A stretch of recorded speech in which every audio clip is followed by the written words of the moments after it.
자, 여기 이제 수능 얼마나 알고 계세요로 시작을 할 거예요. 수능 얼마나 알고 계세요. 이렇게 시작을 할 겁니다. 예를 들어서 수능은 총 4교시? 올까요? X일까요? 어떠세요? 수능은 총 4교시? 4교시, 수능은 4교시인가요? 올까요? X일까요? 어떻게 생각하세요? 수능은 총 5교시죠. 제외국어까지 하면 5교시입니다. 그래서 이렇게 차곡차곡 하나씩 알아가시는 거예요. 어, 틀리는 게 말하지 않는 것보다 더 좋습니다. 대답하지 않는 것보다, 그러니까 대답하지 않는 것보다 틀리는 게 더 좋아요. 그러니까 자꾸 해보시는 게 좋습니다. 자꾸 해보시는 게 좋아요. 제2외국까지 하면 5교시를 봅니다. 아, 한국사까지 보지? 그 한국사까지 해가지고 5교시인가? 아니요, 제2외국까지 하고 5교시라는 거죠. 그리고 한국사는 4교시에 봅니다. 그쵸? 한국사는 4교시에 봅니다. 그래서 도시락은 2교시 끝나고 먹죠. 그러니까 1, 2교시가 오전이고 3, 4, 5교시가 오후에 이렇게 봅니다. 농담하신 건데 제가 또 진담으로 받아들였나 싶네요. 자, 그리고 1점짜리 문제는 어때요? 1점짜리 문제는 보통은 이제 2점, 3점, 4점 이렇게 돼 있죠. 문항당 100점이 2점, 3점, 4점 이렇게 돼 있잖아요. 그쵸? 이렇게 되어 있는데 기본적으로 제2외국어 한문에서만 1점짜리 문제가 있고요. 나머지는 2점, 3점, 4점 요렇게 되어 있습니다. 그래서 1점짜리 문제도 있어요. 1점짜리 문제도 제2외국어에서 있습니다. 그리고 독서가 중요하다고 생각을 많이 하는데, 그쵸? 독서가 중요하다고 생각을 많이 하는데, 그게 배점이 커서 그런가? 라고 우리가 생각할 수 있습니다. 그쵸? 여기 이 부분은 이제 뭐 생각하시는 분들도 계실 거고 그렇지 않은 분들도 계실 텐데 그 독서가 중요한데 이게 배점이 커서 그런가라고 생각을 해보면 독서와 문학은 모두 38점이 배점입니다. 그러니까 독서와 문학이 모두 38점 배점으로 동일합니다. 이거 처음 하신 분들 안 계세요? 이거 문학과 독서가 이렇게 38점으로 모두 동일하다라는 거 혹시 아시는 처음 아시는 분들 그쵸, O라고 하시는 거예요. 이게 처음 아시는 분들 꽤 계실걸요? 처음 좀 이게 우리가 독서가 되게 중요하다고 생각을 하는데 실제로 독서와 문학은 배점이 38점으로 똑같습니다. 그렇기 때문에 그런 부분을 생각을 해두시면 됩니다. 그리고 시험 보고 답안지 마킹은 따로 하냐? 시험 보고 답안지 마킹은 따로 하냐? 그러면 이제 아니요. 시간 내에 마킹까지 다 해야 되죠. 그러니까 마킹을 하는 시간이 따로 있는 게 아니라 시간 내에 마킹까지 다 해야 되는 게 수능이다라는 거. 그러니까 애들이 연습할 때 뭐까지 연습을 해야 되는 거구나라고 알게 되시는 거예요. 마킹하는 것까지 알게 되는 거구나 이렇게 그 부분을 생각을 하는 거죠. 그래서 그 부분을 생각을 해주시면 될 것 같고 그리고 이제 또 하나 하면 가채점을 해와야 한다라고 하던데 왜 그러냐? 혹시 가채점에 대한 이야기를 들어보신 적이 있다. 그러면 이렇게 3 이렇게 한번 해봐 주실래요? 가채점에 대한 이야기를 들어본 적이 있다. 가채점을 해와야 된다는 얘기를 들어본 적이 있다. 그러면 그쵸. 가채점을 왜 해봐야 되느냐? 가채점을 해봐야 되는 이유는 수능은 이것도 잘 모르시는 분들 많이 계실 텐데 수능은 시험지를 제출합니다.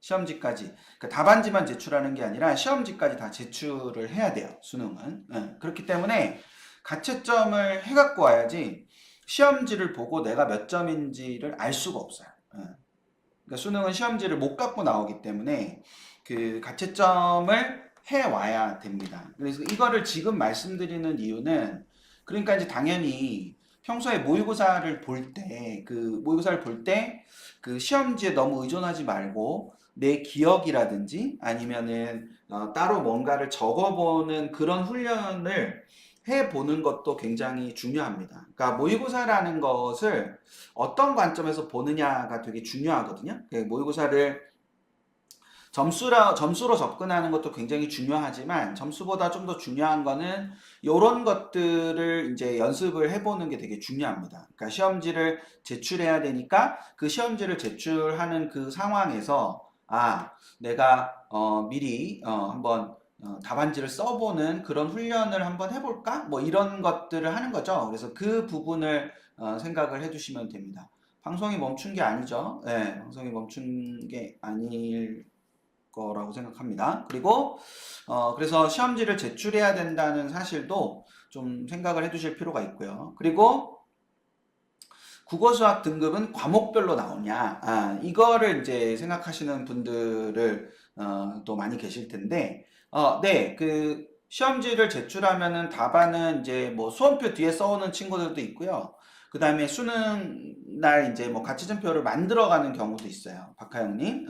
그래서 그런 것들을 해볼 수 있습니다. 뭐 조그만 종이 같은 거, 수험표의 형식을 띠고 있는 조그만 종이 같은 거를 모의고사 때마다 갖고 가가지고 뒤에다 이렇게 써오는 거 훈련을 하면 되죠. 네, 그렇게 해보실 수 있습니다. 그것도 이제 시간 안에 그런 걸 자꾸 해보는 연습을 해보는 것도 도움이 충분히 됩니다. 네, 이런 질문들 참 좋습니다.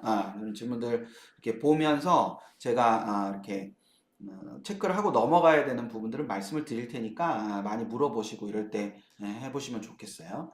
그래서 국어 수학은 등급은 과목별로 나오나요? 이렇게 질문하실 수 있습니다.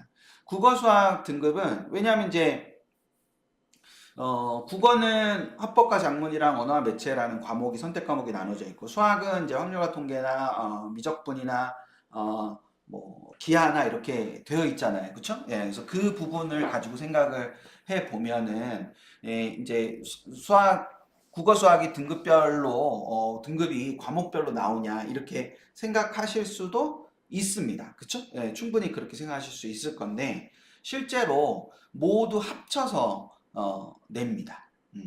모두 합쳐서 내니까 그걸 생각을 해두시면 돼요.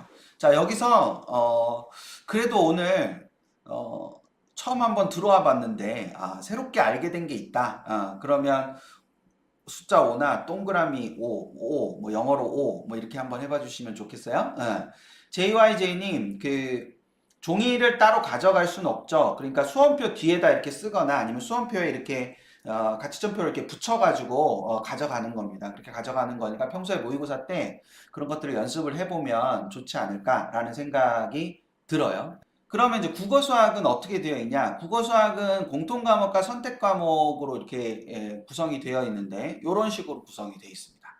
그러니까 국어 공통 과목은 34문항으로 되어 있고요. 선택은 11문항 해서 총 45문항으로 되어 있습니다. 그리고 수학은 총 30문항 중에서 공통이 22문항이고 선택이 8문항 이렇게 되어 있어요. 그리고 배점은 국어는 공통이 76점이고 수학은 공통이 74점이에요. 그게 이제 4점짜리가 수학만 있고 국어는 없잖아요. 그래서 이제 국어는 2점, 3점으로 되어 있고 수학은 2점, 3점, 4점 이렇게 되어 있기 때문에 배점이 좀 다릅니다. 이게 배점을 구성하다 보면 그래서 수학은 26점, 그다음에 국어는 24점의 선택 과목이 되어 있어요.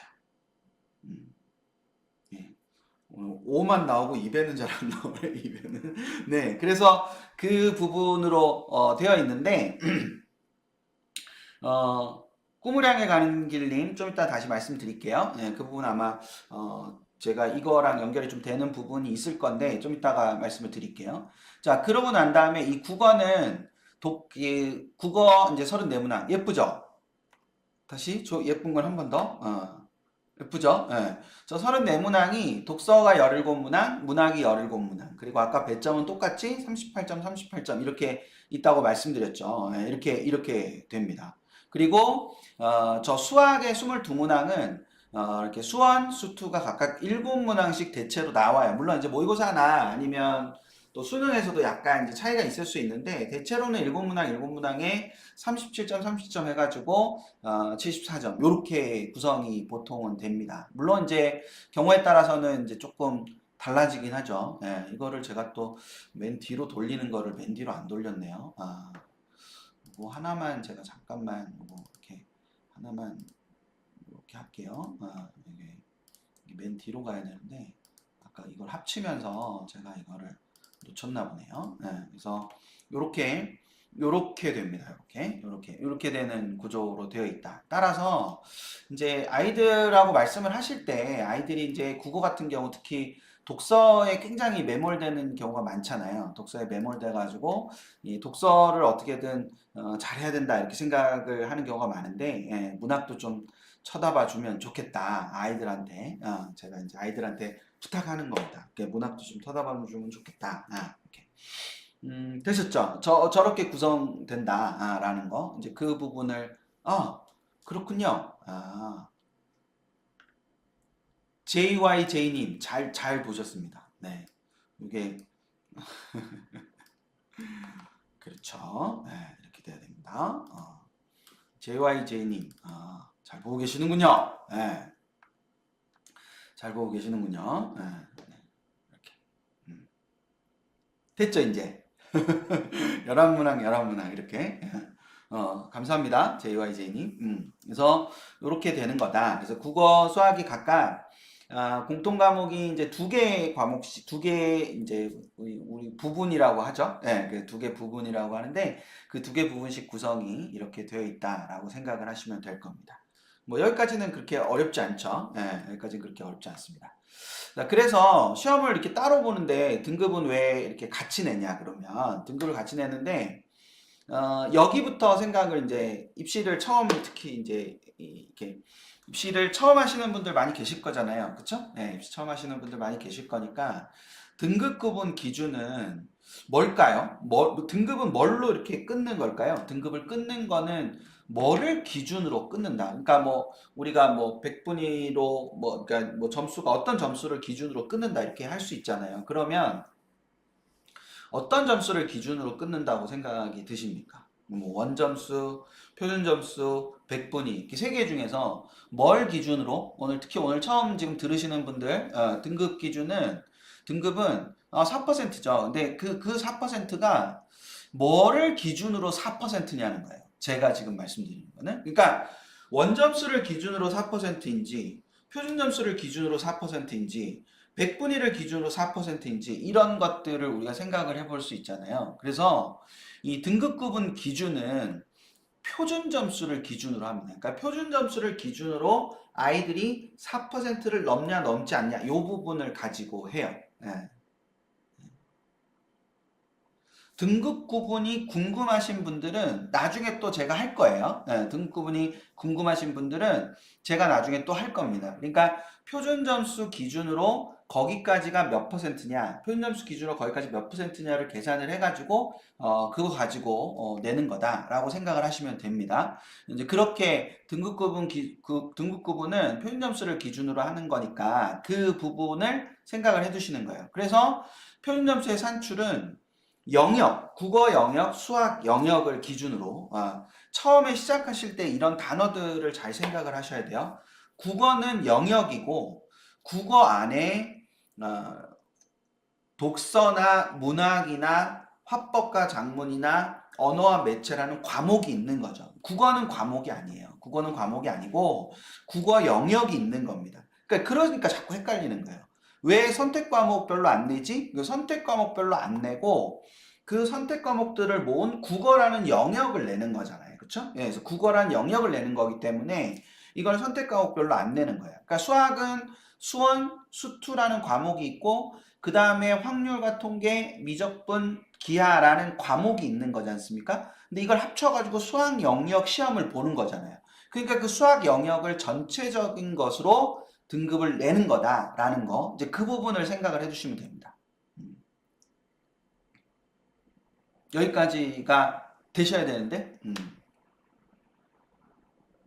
그쵸. 그래서 이해가 되시면, 이렇게. 그러니까 이게 영역이나 과목이라는 말이 그래서 되게 중요한 거예요. 그러니까 이게 별거 아닌 것 같지만 우리는 국어 과목이라고 자꾸 생각하니까, 그러면 과목별로 내야 되지 않나 이렇게 생각을 하는 거죠. 근데 영역 안에, 국어 영역 안에 과목이 이렇게 있는 겁니다. 오늘 처음 입금 들으시는 분들이 좀 다르다는 느낌을 받으셨으면 좋겠어요. 제가 직접 이렇게 얘기하는 게 좀 그렇긴 하지만, 제가 설명드리는 게 좀, 좀 다르다. 다른 거랑 좀 다르다. 이렇게 좀 느껴지시면 좋겠고요. 그래서 이 부분을 가지고 그래서 도수분포표가 이렇게 나오면은 이런 식으로 도수분포표가 나와요. 그러니까 국어 안에 표준 점수와 인원, 표준 점수와 인원, 표준 점수와 인원 이런 식으로 이게 이제 한국교육과정평가원에서 발표하는 도수분포표거든요. 그래서 이런 식으로 그 표준 점수별로 이게 다 나온다라는 거 이제 그 부분의 차이를 하나 생각을 해주시면 될 것 같습니다. 그래서 복잡하게 생각하지 마시고 아, 등급을 매길 때는 표준 점수, 그러니까 원점수도 필요 없고 그냥 표준 점수가 어디 어디에 위치하느냐 이걸 갖고 표현을 해주는 거구나 라고 이렇게 생각을 해주시면 될 거예요. 자, 되셨죠? 그리고 난 다음에 그러면 이제 이렇게 되어 있을 때 자, 이렇게 생각을 하시면 됩니다. 이제 조금 어려운 걸 할 거예요. 조금 어려운 거. 여기에 맞힌 점수가 있을 거 아닙니까?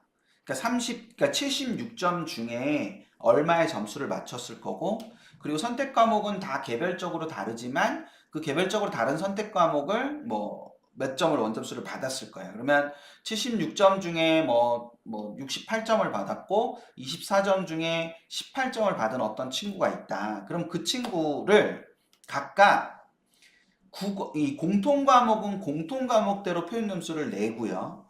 선택 과목은 선택 과목대로 표준 점수를 내요. 자, 일단 여기까지.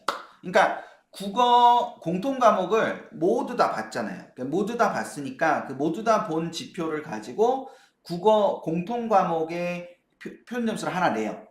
그리고 선택 과목이 있는데 선택 과목이 두 개가 이제 난이도나 이런 게 차이가 있을 수 있잖아요. 그럼 이거를 가지고 얘네 둘을 하나의 기준으로 만드는 그 조정 원점수라는 걸 만들거든요. 그래서 조정 원점수라는 걸 만들어 가지고 이 조정 원점수 가지고 선택 과목의 표준 점수를 만들어요.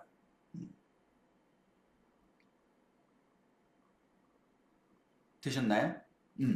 자, 결론은 국어든 수학이든 선택 과목은 과목별로 편차가 있을 수 있다. 그 편차가 있을 수 있으니 그 편차가 있는 것들을 이렇게 같은 기준으로 평가할 수 있도록 조정 원점수라는 걸 만들어요. 그 조정 원점수를 만드는 방법은 복잡하기 때문에 제가 지금 설명을 안 드릴 거예요. 그래서 그걸 만들어서 그걸로 표준 점수를 하나 만들어요. 되셨죠? 그리고 공통 과목의 표준 점수를 만들어요.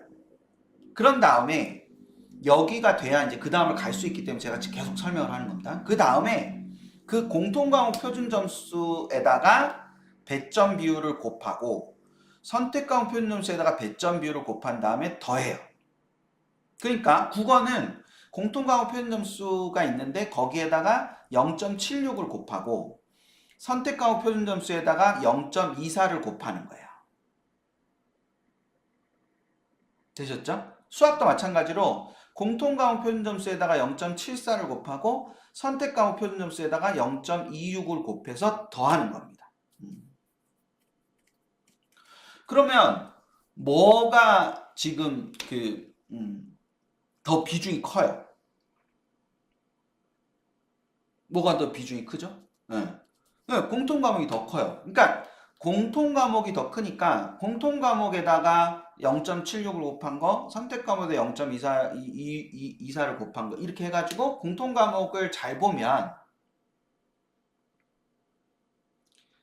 공통 과목을 더 잘 보면 그쵸? 네, 공통 과목을 잘 보면 대체로 공통 과목의 완성도가 좀 더 중요해요. 그러니까 선택 과목을 뭘 하느냐 보다 더 중요한 게 선택 과목을 뭘 보냐보다 더 중요한 게 공통 과목의 완성도가 얼마나 높으냐가 더 중요하다는 거죠. 그러니까 똑같이 세 개를 틀려도 공통 과목을 세 개 틀리느냐 선택 과목을 세 개 틀리느냐에 따라서 좀 달라질 수 있는 거예요.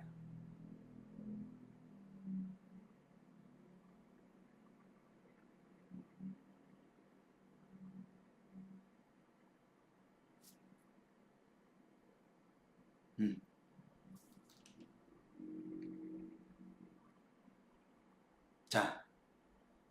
되셨죠? 예.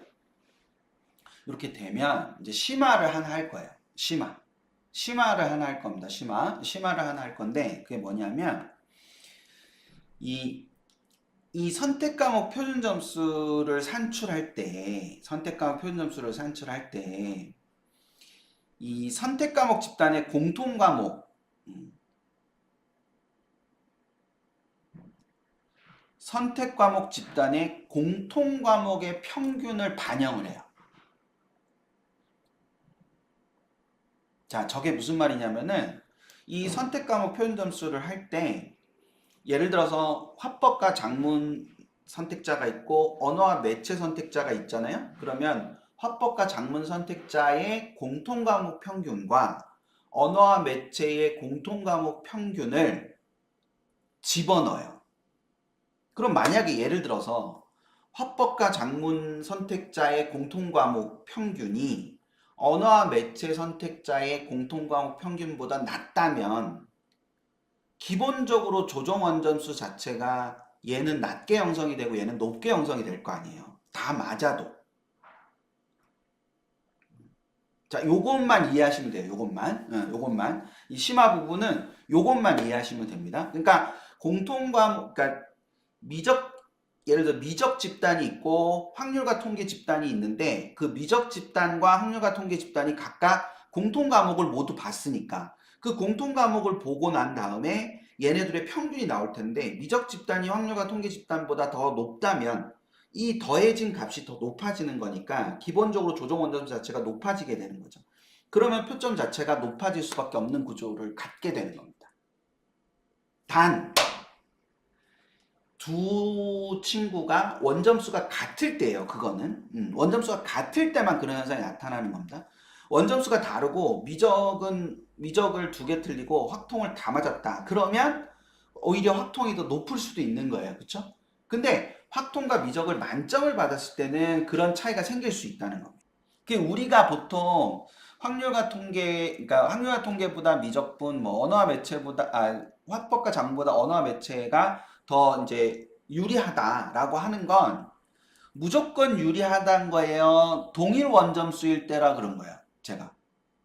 무조건 유리하다는 거예요. 동일 원점수인 때라고 한 거예요.